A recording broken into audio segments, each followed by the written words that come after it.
Well, basically, we should have similar squad to what happened last week against Everton. Maybe Danny Welbeck will be back, and we had a few problems with Peter Cech, who is not sure at the moment. He has not practiced, so I don't know if he will be available.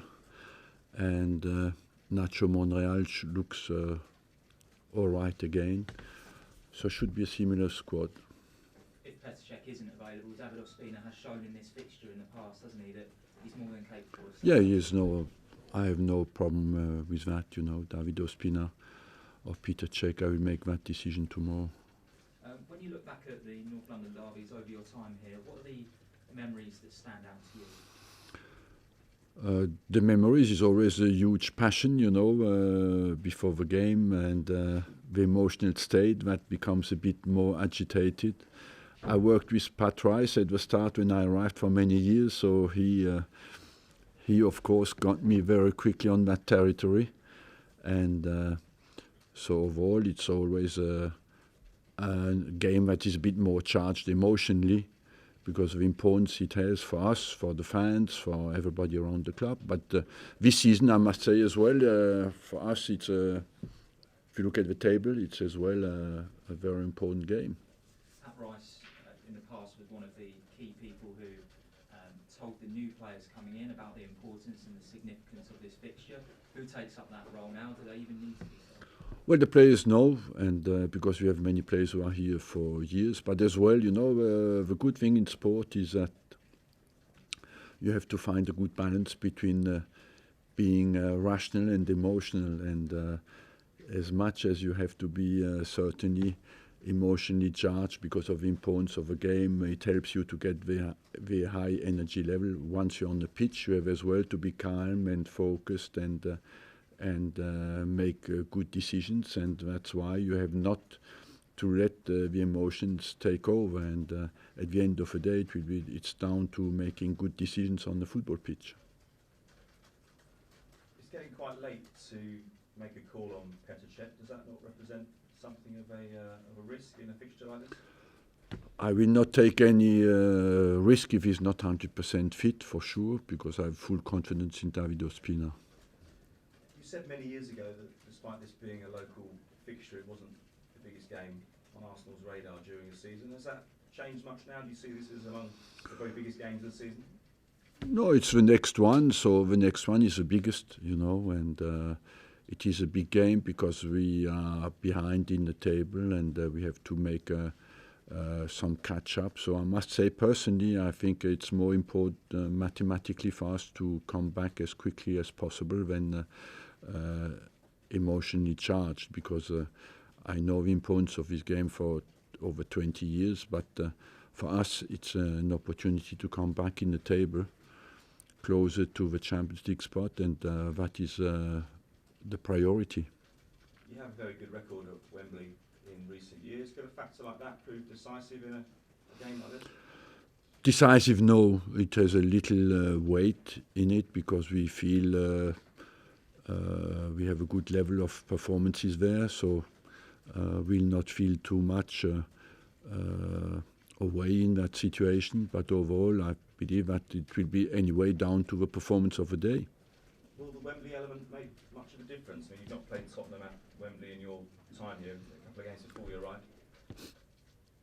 I don't know. I don't think so. I just think for us it will be more to sort out the tactical problems and to be at the level of performance we want to be. We have to play our fluent football, and what Wembley gives you is a good quality of the pitch to allow you to play the kind of game you want to play. Alexandre Lacazette didn't get off the bench against Everton. Was that a difficult conversation, having to drop him down? Has he taken that news well? Does he understand that new players coming in mean that it's a bit more crowded in that area of the pitch? You do not have to understand too much, the phone. What you want is that everybody focuses to win the game. Is it do they start the game or not? And In this game, it didn't come on because we had a problem with the goalkeeper. But overall, you do not want as well the players too much to understand why they don't play. They don't understand, and I agree completely with them. They want all to play, and that's natural and normal. Is there a better striker in Europe right now than Harry Kane? Obviously hit the 100 mark in the Premier League. If you look at the numbers, no. Because he has high numbers, but I believe that what you want in a game like that is to keep him quiet, and our strikers who are top class in Europe as well to express their talent. Their manager, Pochettino, gave some comments the other day. He said that football is about tricking the opponent. He almost seemed to be defending the acts of diving. What does someone like you make of that? Football, I'm convinced that he wanted to say tricking your opponent is to say you have to be clever, you know. How far was it an apology for diving? I'm not sure at all, you know. I don't think he would. In my personal case, no.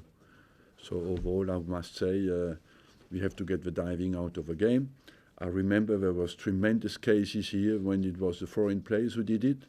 But I must say the English players have learned very quickly, and they are maybe the masters now. Some comments a few days ago from the Borussia Dortmund CEO saying that Pierre-Emerick Aubameyang withheld performances before he joined Manchester United. Did that ring any alarm bells in your head about his character, his personality, perhaps? Can you repeat that? Yeah, the Borussia Dortmund CEO last week said, or earlier this week, said that Aubameyang withheld performances before he left Borussia Dortmund, i.e. he wasn't giving his best. His best. I don't believe so. If you look well at the history, he played only one game. You know, he played. They suspended him for 2 or 3 games, one before the break and one after the break. So he played only one game at home where they played the 2-2, I think, against Werder Bremen. So maybe was not completely ready physically to perform at his best. But I don't believe that he didn't want to perform. Finally, from me, just looking at the Riyad Mahrez situation, do we have to accept that that's the modern game now, that is within the gift of a modern player, or would his conduct possibly make a leading manager, leading coach, leading club even shy away from signing a player who's displayed that kind of conduct? No, you want the clubs to behave well and the players to behave well. In the case of Mahrez, who I know a little bit the story, I wouldn't like to come out on that because it's very difficult for me to assess what's happening in a different club. So overall, what you want is the players to behave 100% professional and committed to the club. And I wouldn't like to assess the situation at Leicester. It's not my job to do that. Arsene, I know you just said that you think diving is something that we need to get out of football.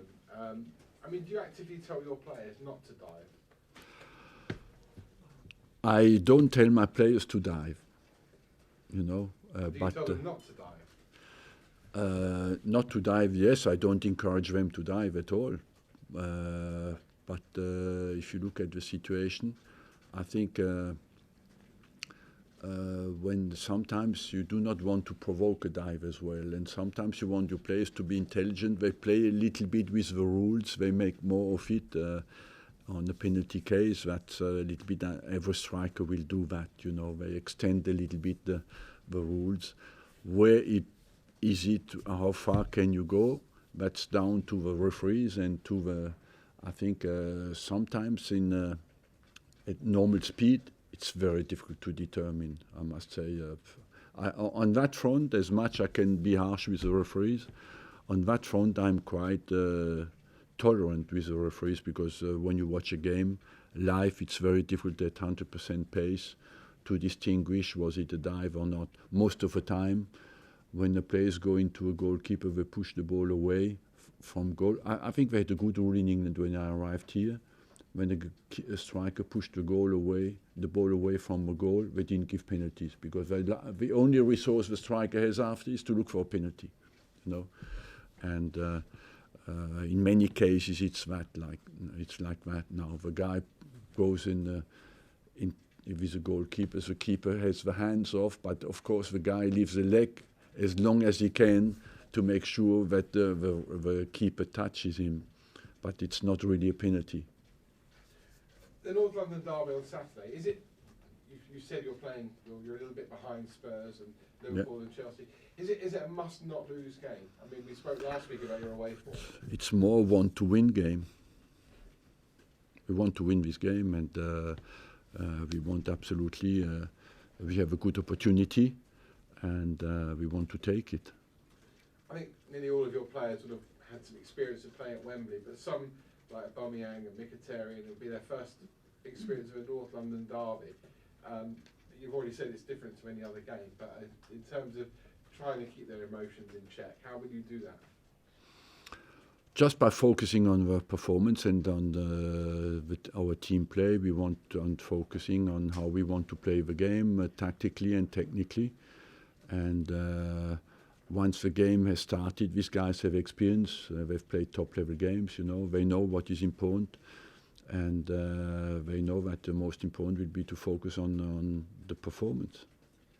Finally, I'm sure you've done all your homework on Spurs, but the Newport manager had a little dossier that got leaked this week, and apparently Juventus asked for the dossier on the Spurs' weaknesses. Are you going to ring up the Newport manager and maybe ask for that dossier as well? Yeah, I will call him straight away when I come out of a press conference.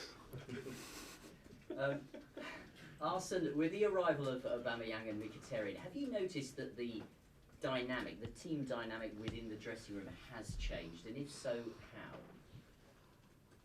It gives always a new hope, to fresh players who come in with their talent. But the most important will be the team performance. I just spoke in a different interview about Mkhitaryan. He came in, his first experience was at Swansea, was not very positive. After we played against Everton, it was very positive. So that's what you want, is to have a positive history. And then at the start it gives you a swing upwards, but after it has to be backed by their individual performances and by the results of a team. Last week you said that you were going to try to find internal solutions to improve your defence. So have you found those solutions to be able to stop Harry Kane? Answer on Saturday. I can talk and talk and talk. At the end of the day, it's the numbers that will show that. And the best way for us is to have the ball. It's the best way to defend and to take the game to them. And after that, when we don't have the ball, to defend as a team. And lastly from me, when Pochettino arrived in this country 5 years ago, a lot of people were saying, who is he? And similarly, when you arrived in this country, you had Arsene who. Yeah. Have you been surprised by how quickly he has settled into life in the Premier League and how successful he's been? Yes and no, because I think always when a manager comes in that certainly the club has done his homework and that he has some talent, and he has proven that since he's here. So he has done a good job, and that's what you want. You wish every manager who comes into the game, who comes into the Premier League, to bring something special and to be capable to survive in a world that is quite very harsh and very demanding. We sort of touched on the Wembley record already, but you've won the last 9 games you've played there. What is it about Wembley that seems to bring out the best in us? Well, it was always very important games for us, and vital games, and that's why the focus was there. I don't. Is that special linked with the players? No, it's just linked with the fact that at Wembley you play big games where you are under pressure to perform, and we responded every time well to it. Would you prefer to play this game at Wembley rather than White Hart Lane then? Yes, because we have a positive history there, and of course Wembley is a pitch that is of quality, a stadium where you have a big crowd, and there's always a special day in your mind. So overall, yes. You've spoken a lot about the away form and it not really been good enough this season. You mentioned earlier sort of tactical issues with that. What have you kind of identified as the problem Overall, we lost games with 75% possession, you know, at Swansea, for example. So I believe that we had not the same comfort, maybe, because of a negative history. At the start, it was a bit linked with bad luck, bad decisions. I speak about Watford, West Brom, where after that, of course, you questioned about your away form. And overall, after that, it affects you because we lost the last 2 games away from home at Bournemouth. We were 1-0 up. At Swansea, we were 1-0 up. And when you look at kind of mistakes we made, I'm quite optimistic because I'm sure we will not repeat that eternally. And just finally, Aubameyang and Mkhitaryan, have you got any doubts at all about throwing them into a game of this magnitude, sort of this early on in their Arsenal career, or are you confident they can deal with it? I think we are in the middle of a season, so these guys are top quality players, and why should they not repeat that kind of performances? Arsene, can I just ask you one about Mkhitaryan? There were a few people talking on Saturday before the game about how in one of his first training sessions some strikers stayed behind for some drills, and Mkhitaryan volunteered to put the balls in rather than a coach doing it. Is that good character and attitude you've seen? He's a professional, he's a very professional attitude, yes, and overall I think that's what you want from every player. I'm not surprised by that because I find that absolutely normal. Thank you very much.